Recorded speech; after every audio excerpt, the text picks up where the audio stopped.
ازيكم عاملين ايه؟ انا مريان ودي قناتي على يوتيوب. لو اول مره تشوفوني ما تنسوش تشتركوا في القناه. لو عجبكم الفيديو ما تنسوش تعملوا لايك. النهارده هنعمل كيك زمان، الكيك اللي كنا بتتعمل بالليل علشان ناكلها الصبح قبل ما نروح المدرسه مع شاي بلبن. الكيك دي ليها ذكريات حلوه قوي قوي مع كل حد فينا. كيكه زمان. نبدا.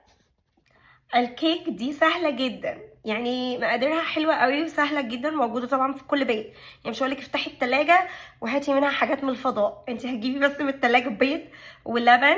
عشان طبعا احنا بنعمل كيك زمان وروايح زمان. احنا هنستخدم الصينية الألمونيا، لو فاكرينها. الصينية دي مظلومة جدا وحقها يا عيني مش واخدة حقها معانا خالص. بعد ما طلع حاجات كتير جدا وابجريد لحاجات كتير، الصينيه دي يا عيني بقت غلبانه جدا وبقت مظلومه قوي معانا، بس انا هستخدمها كتير. نعملها حاجه بتاعت زمان، هنستخدم الخلاط. انا مامتي كانت بتستخدم الخلاط وكانت بتبقى حلوه جدا وبتبقى عاليه وبيبقى طعمها حلو قوي. فاحنا هنحط كل الحاجات السوائل اللي معانا هنحطها في الخلاط، هضربهم مع بعض وبعد كده هحطهم على المواد الجافه اللي هحطها قدامكم في الطبق ده. مكونات الكيك بتاعتنا: هنستخدم دقيق، اي نوع دقيق بتحبيه، سكر، بيض، لبن، بيكنج باودر وفانيلا. هنستخدم زيت، اي نوع زيت، بس انا هستخدم حاجه تانية احطها على الزيت. انا عايزه اضيفها بس عشان تعمل ريحه حلوه للكيك. احط معلقه سمنه من اللي احنا سيحناها مع بعض لو فاكرين، وهحط معلقتين بس نشا. وهتعرفوا ليه انا حطيت معلقتين نشا في الاخر لما تشوفوا الكيك طالعه من الفرن. دلوقتي انا معايا الخلاط، هبدأ احط فيه المواد السائلة مع بعض وهبدأ بالبيض. يلا بينا. احط بيضة رقم 2، بيضة رقم 3. انا بحط 3 بيضات بس. دلوقتي انا حطيت البيض، حطيت الفانيلا، حطيت الزيت، احط معلقة السمنة. يامي يامي على الريحة. بعد كده دي كوباية لبن كاملة الدسم. دلوقتي هنزل بالسكر اخر حاجة. حطيت كل المواد بتاعتي، هاخدها اضربها في الخلاط. طبعا مش هدوشكم، هخلصها وارجع لكم تاني. دلوقتي انا كده خلاص خلطت كل المكونات بتاعتي مع بعض، وده القوام بتاعها. لو شايفين كلها بتاعتي بالسمنه زي ما انتم شايفين. هنحط بعد ما دهنا الصينيه كلها سمنه، حط معلقه دقيق. انا كده خلاص حطيت الدقيق، غلفت بيه كل الصينيه بتاعتي زي ما شايفين، وهبتدي احط فيها الخليط بتاع الكيك بتاعنا. يلا بينا.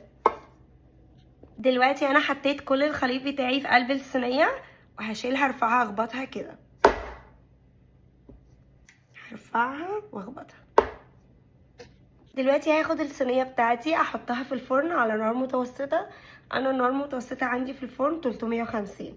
في فرن تانية بتبقى 180، حسب الدرجه اللي عندك على نار متوسطه. ولمده من 35 دقيقه ل 40 دقيقه، هشوف بالظبط قعدت قد ايه واقول لكم. دلوقتي الكيك بتاعتنا طلعت من الفرن، اخدت 40 دقيقة بالظبط.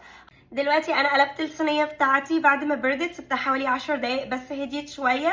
هي لسه دافية بس اتقلبت، مفيش حاجة خالص لزقت في الصينية. في شكل الصينية شايفين.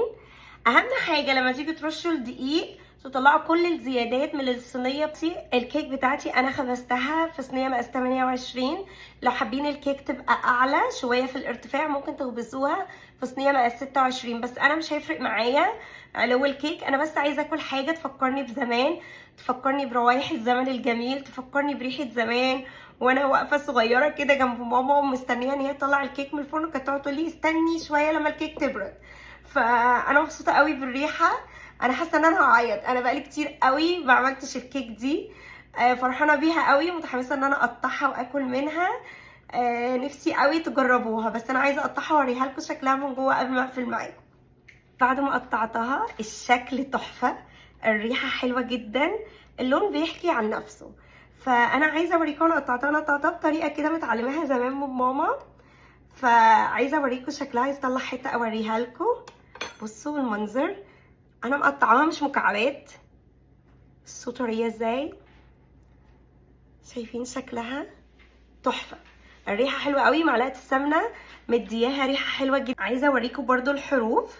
بصوا الحرف طري جدا، شكلها حلوه جدا. لو فاكرين احنا حطينا معلقتين نشا، وانا قلت لكم في اخر الفيديو لما نشوف الكيك زي ما قلت لكم معلقتين النشا ادوا طراوه للكيك، خلوها متماسكه مش مفروله خالص، وخلوها هشه وحلوه قوي من جوه وطريه جدا. اتمنى لو تجربوا الوصفه سهله جدا، مكونات بسيطه موجوده في كل بيت. هتفتحي التلاجة ومش هتطلعي المريخ، هتجيبي البيض وهتجيبي اللبن وهتبتدي تعملي الكيك بتاعتك. ان شاء الله تجربوا الوصفه وتتبسطوا بيها وتعملوا ريحه حلوه قوي في البيت، فرحوا بيها ولادكم. خصوصا احنا المدارس خلاص بدات في مصر، ممكن ياخدوها الصبح مع كوبايه شاي بلبن او كوبايه لبن، هيتبسطوا بيها. وفيها كل مكونات مفيده وانتوا عاملينها في البيت ونضيفه. ان شاء الله تجربوها وتبعتوا لي صور. اتبسطت قوي ان انا كنت معاكم النهارده. لو عجبكم الفيديو متنسوش تعملوا لايك. اشوفكم في فيديو جديد. باي باي.